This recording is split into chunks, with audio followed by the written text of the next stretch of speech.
Question दिया है solve determinant of 2 sin theta 1 cos theta is equal to 0 where theta is acute. तो हमें theta की value ढूंढनी है इस इक्वेशन में से। अब हमें डिटर्मिनेंट दिया है 2 sin थीटा 1, ये फर्स्ट रो एलिमेंट्स, फिर है 1 एंड cos थीटा, ये सेकेंड रो के एलिमेंट्स इज इक्वल टू 0।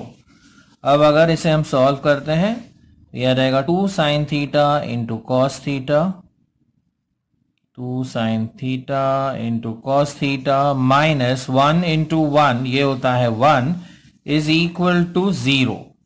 अभी -1 को हम राइट हैंड साइड पर ट्रांसफर कर देते हैं तो हमें मिलता है 2 sin theta into cos theta is equal to 1। लेकिन 2 sin थीटा कॉस थीटा ये होता है sin 2 थीटा, तो sin 2 theta is equal to 1।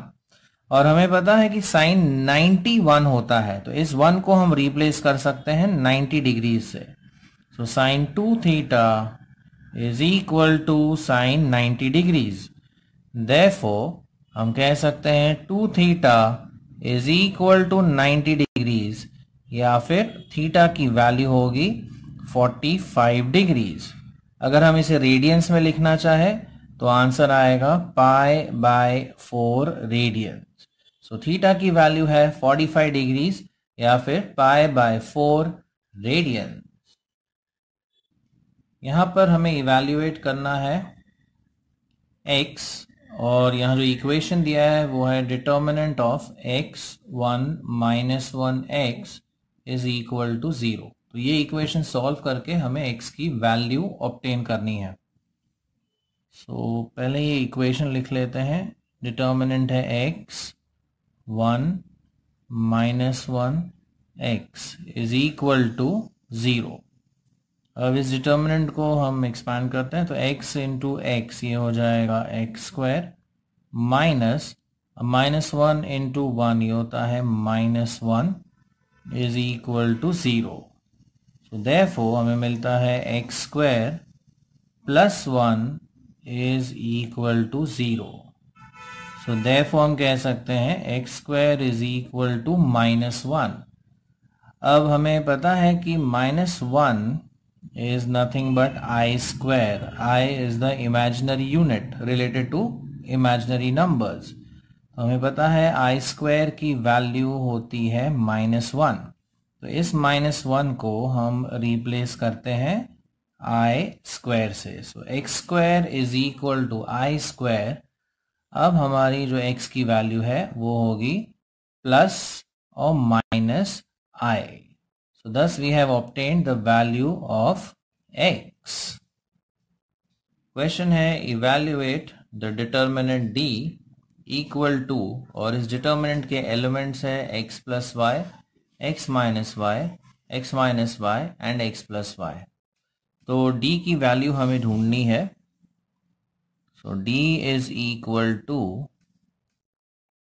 determinant of x plus y, x minus y, और सेकेंड रो के एलिमेंट्स है x minus y and x plus y। अब अगर इसे हम एक्सपांड करते हैं तो ये आएगा x plus y into x plus y, which is x plus y the whole square, minus ये दो को अगर हम मल्टीप्लाई करते हैं तो x minus Y into x minus y, ये होता है x minus y the whole square.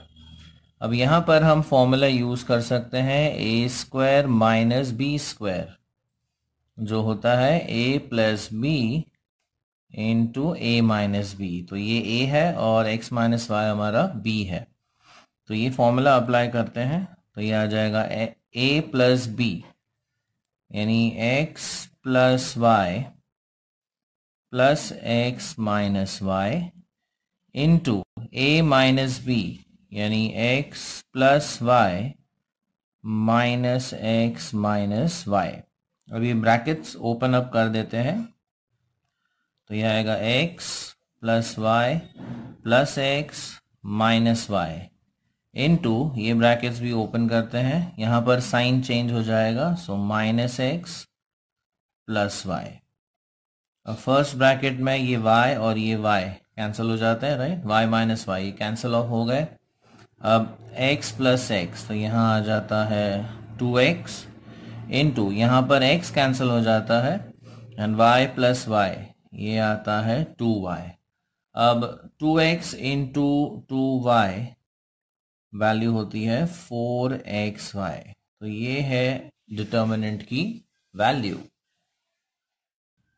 Question दिया हुआ है evaluate determinant d equal to, और इसके एलिमेंट्स है log b to the base a and 1, and second row elements है 1 and log a to the base b।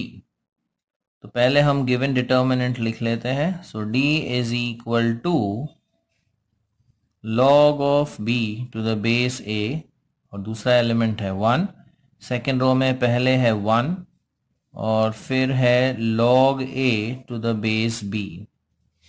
अब इसे हम एक्सपैंड करते हैं, तो ये दोनों लॉग टर्म्स पहले हम मल्टीप्लाई कर देंगे, तो ये आएगा log b to the base a into log a to the base b minus 1 into 1, ये होता है 1।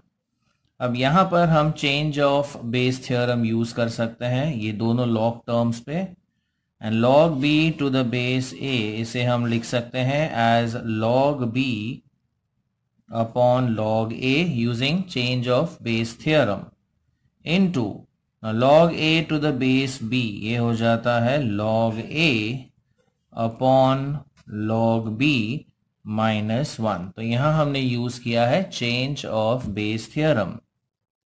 अब log b and log b ये कैंसिल हो जाता है, log a cancels with log a, तो यहाँ पर रह जाता है 1 माइनस 1, सो 1 माइनस 1, तो फाइनल आंसर आता है d का एज 0।